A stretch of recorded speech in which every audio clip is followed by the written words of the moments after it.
We are here. We made it. As the awful John Rothstein will often tweet during this month, this is March. And yes, he'll tweet that anytime someone makes any sort of basket in the final minute of any game. Look forward to that. So we've made it to March. We are on a bit of a heater, which is kind of fun because that had been a while since that happened. We've got a bracket that will be available in 13 days, which is hard to comprehend after the year we've been through. So we'll finish out a big week of conference games. We will then move into conference tournaments for larger schools, and small school conference tournaments have already begun. Some will get in full swing here in the next couple days. Rumors, hot rummers out there that if a conference tournament ends early, teams may be looking for quality games between the end of the conference tournament and Selection Sunday. Sounds interesting. Could be, I don't know, a team like Drake or something like that. He got tripped up by Bradley. So fun stuff ahead in my opinion. Should be kind of exciting. So we ride again. Let's check how we're doing. We are almost over the hump. As I promised, it was a rough patch there. So 2-0 yesterday, some smooth ones, which was kind of fun. So we are almost over the first milestone, which is 50%, where you still lose money, but then we will go for the VIG after that. So I want to provide some context to this record in case you bailed. I mean, we started hot, 12-5, and I said this will not continue. This will come down. It came down real quick with a stretch that halfway through I was like, don't sweat it. Seen it before. Happens all the time. Not worried. And then it carried on to ultimately ending in a 3-20 stretch. And I think it was even a little worse if you factored in like the last game of the previous day's record was actually a loss, and then when we finally turned it around, even the first game or two of that particular day lost. So on each side of the 3-20, I think there might even been some other losses. So it happens. I think it's good to see that it's possible because it's gross, and you don't want to just lose track of managing your bankroll. So a 3-20 stretch. Over the last 50 games, we've brought it back at a 58.3% clip, which is starting to feel better. So we're getting closer. This Monday is kind of the calm before the storm, as there aren't a lot of conferences on the schedule as they get ready for tournaments that are coming up this week. Here is my pool for today. I've shaded out the noon game between Western Kentucky and FIU. Yesterday we had Western Kentucky by 20. The line was, what do we have to deal with? Was it 15.5, 15, something like that? And they won by like 40 points. So this is a back-to-back. That's why it's shaded in red.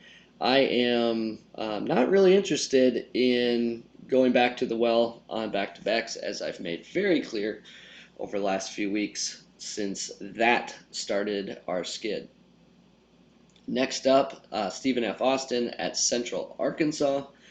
Central Arkansas got us on Saturday. So we had Abilene Christian at Central Arkansas trying to cover, I think, 17. Abilene led by, I think, 16 at the half, and then lost the game. So that was fun. So I understand if you're still feeling the pain of Central Arkansas and want to sit something like that out.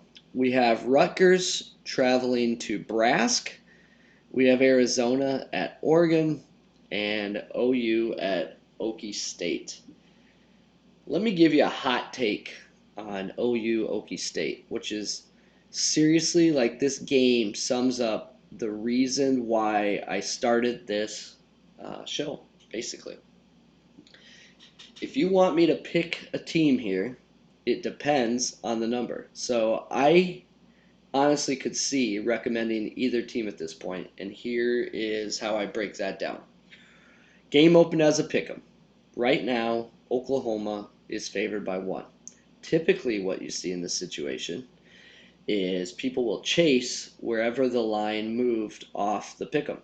So it could end up being OU at 1.5 or 2. All right. If it's at 2, I am in on Okie State. There is a little bit of value at 1.5, but it's getting dicey. And then at 1, you're pretty much at the VIG at that point in terms of probability. So as it sits now, I sit it out at 1.5. If it's the absolute best I can do before tip, and I'm going to watch the game, and I really just want to bet on that game, I would take Okie State plus 1.5. If I get a 2, I'll bet it. Okay? Now, if it swung the other way, the probability changes. So if Okie State was favored by 1, I actually have Oklahoma as like a 52% bet at that spot, believe it or not. And then if Okie State got to 2 as a favorite, now we're getting into like, I'd probably look at an OU bet. So here is my hot take. If you get a 2.5 on either side, take the points. If you get a 2 on either side, I think the Okie State plus 2 is more attractive to me than the Oklahoma plus 2. But I don't know. It's just kind of an interesting situation.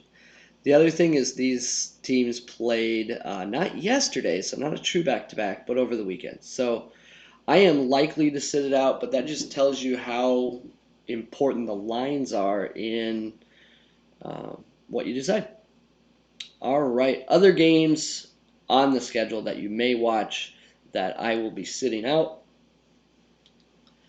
You'll see them listed there. We have some A10 action and some ACC action.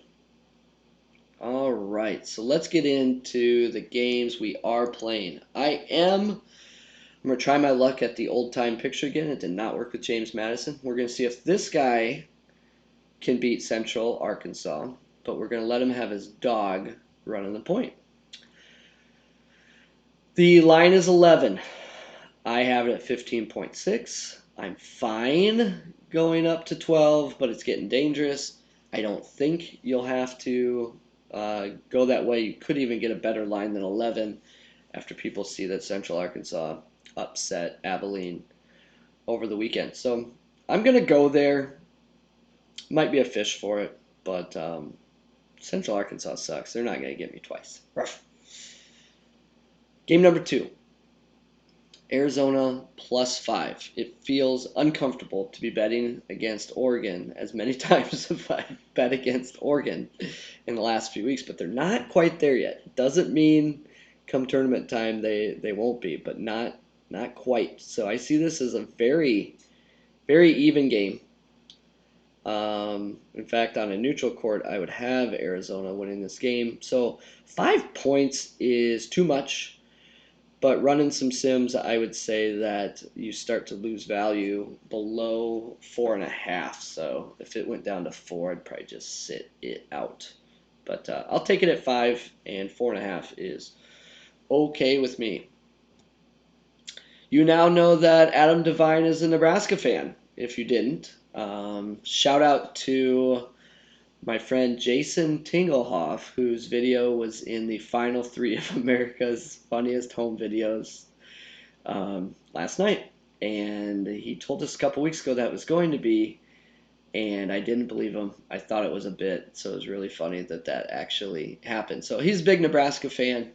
It's kind of fitting that Nebraska ball gets a play today. I've got this game at 3.2. But I put in a 6.5 just for testing purposes, and the win rate was below the VIG. So 7 is the absolute cutoff here. 7.5 is an okay bet. I think it's starting to stretch. Certainly at 7, it's starting to stretch. 7.5 is okay. If you get an 8, Decent bet today. I'll take it. And with the way these schedules that are tight, there aren't many games on the schedule today. The way these go, sometimes people just want to play games, and you'll see some numbers really move. So I'm gonna wait on Nebraska because I'd love to see an 8 or 8.5. So, but I'm fine at 7.5. So that is it for today. If we can sweep, milestone number 1 is achieved. We'll get back over 50%. Thanks for stopping by, cutting down the nets.